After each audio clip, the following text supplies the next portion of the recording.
যে বর্তমান এই সরকার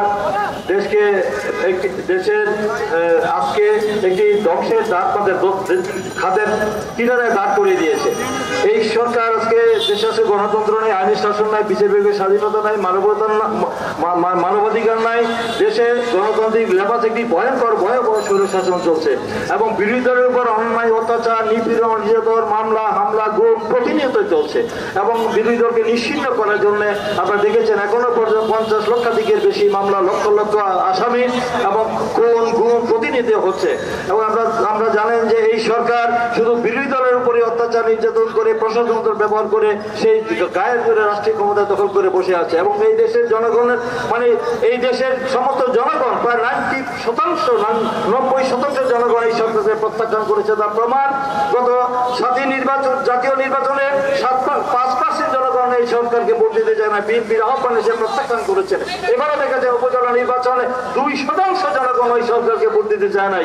আমাদের প্রিয় নেতা, আমাদের আগামী দিনের রাষ্ট্রনায়ক বিএনপির একটি চেয়ারম্যান তারেক রহমানের নির্দেশে এই দেশের জনগণ এই প্রহসনা নির্বাচনকে, দামি নির্বাচনকে প্রত্যাখ্যান করেছে। তার থেকেই প্রমাণ হয় বাংলাদেশের জনগণ আমাদের সাথে রয়েছে। তাই এই সরকার দিশার হয়ে পড়েছে, রাজনীতিকভাবে মোকাবেলা করতে ব্যর্থ হয়ে তিনি অত্যাচার, নিপীড়ন, নির্যাতন, মামলা হামলা করছে। তারই অংশ হিসাবে দেখেছেন যে আমরা দেখলাম অতি সম্প্রতি যে ঘটনা, যে টক অফ দ্য কান্ট্রি না টক অফ দ্য ওয়ার্ল্ড, আমরা দেখেছেন যে আনারের যে ঘটনা, ভারতের মাটিতে একজন কিভাবে নৃশংসভাবে খুন হয়, তার লাশ বডি করে সেই কমোডে ফাঁস করে দেওয়া হয়েছে, তার লাশের টুকরো খুঁজে আজকে পাওয়া যাচ্ছে না। সে অবৈধ কর্মকাণ্ডের কারণে বিদেশে গিয়ে তিনি খুন হয়েছেন। সেই ঘটনা আমরা আরেকজন দেখি 4 বছর যাবৎ বিদেশে কুয়েতের কারাগারে আরেকজন এমপি দেখি সে রয়েছে।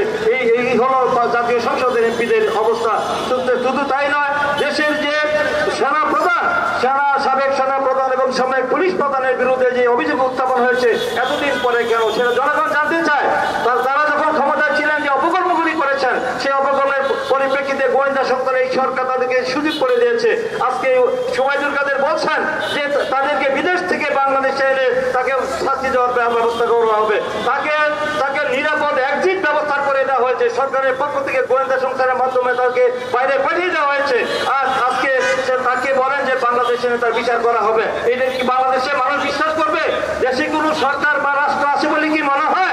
কিভাবে এত কাহিনীর পরে যখন সেই তার নামে আমরা দেখেছি স্যাংশন হলো এবং গণমাধ্যমগুলিতে তার যে সম্পদের পাহাড়, লুটপাট, সেই অন্যায়ের অভিযোগগুলি উত্থাপিত হলো, তারপরে তার বিরুদ্ধে ব্যবস্থা নেওয়া হয়েছে। যখন তিনি দায়িত্বে ছিলেন তখন তো ব্যবস্থা নেওয়া হয়নি। তারপর শুধু আমরা দেখি যে সেনাবাহিনীর সাবেক সে আজিজ সাহেবের বিরুদ্ধে একই অবস্থান দেখতে পাচ্ছি। তার পরিবারের সে শীর্ষ সন্ত্রাসী তাদেরকে কিভাবে সে বিদেশে পাঠিয়ে দিয়েছে, ভুয়া আইডি কার্ড করে, এগুলো তো আমরা দেখেছি। তাই তাদের বিরুদ্ধে কোনো ব্যবস্থা নেওয়া হচ্ছে না, তাদেরকে গ্রেপ্তার করা হচ্ছে না, তাদেরকে নিরাপদে দেশে বাইরে পাঠিয়ে দেওয়া হচ্ছে। আর আমাদের নেতাদেরকে সেই ইঞ্জিনিয়ার ইশাককে সহ আমাদের সুলতান সালাউদ্দিন টুকু, আমাদের সাইফুল আলম নীরব সহ আমাদের অনেক নেতা কর্মী, জয়রুদ্দিন, আমাদের যে তুহিন সহ আমাদের অনেক নেতা কর্মী, আমাদের হাজার হাজার নেতা কর্মী এখনো বিনা কারণে বিনা অপরাধে তারা কারাগারে রয়েছে। তাদেরকে নির্যাতন করা হচ্ছে, তাদেরকে সাজা দেওয়া হচ্ছে এবং আমাদের নেতৃবৃন্দের বিরুদ্ধে আমাদেরকে কিছুদিন পর গ্রেপ্তারি পরোয়ানা জারি করা হচ্ছে। এই যে অবস্থা, এই অবস্থা চলতে পারে না। এই দেশের মানুষ আমরা মনে করি যে কাদার মতো নরম, আবার পাথরের মতো শক্ত।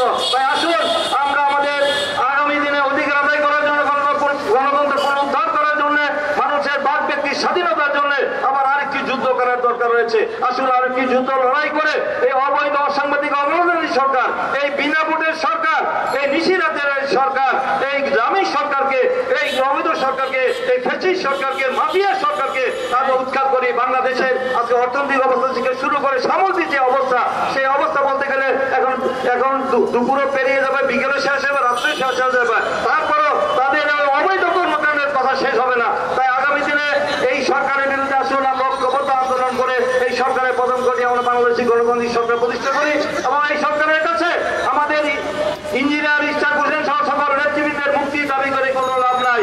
আমরা রাজপথে আন্দোলন করে আমরা দেশকে অচল করে দিয়ে সরকারকে আমরা বাধ্য করবো আমাদের নেতাকে কারাগার থেকে মুক্ত করতে। সেই আন্দোলনে আমরা শরীক হওয়ার আহ্বান জানিয়ে সকলকে ধন্যবাদ দিয়ে আমার বক্তব্য শেষ করছি।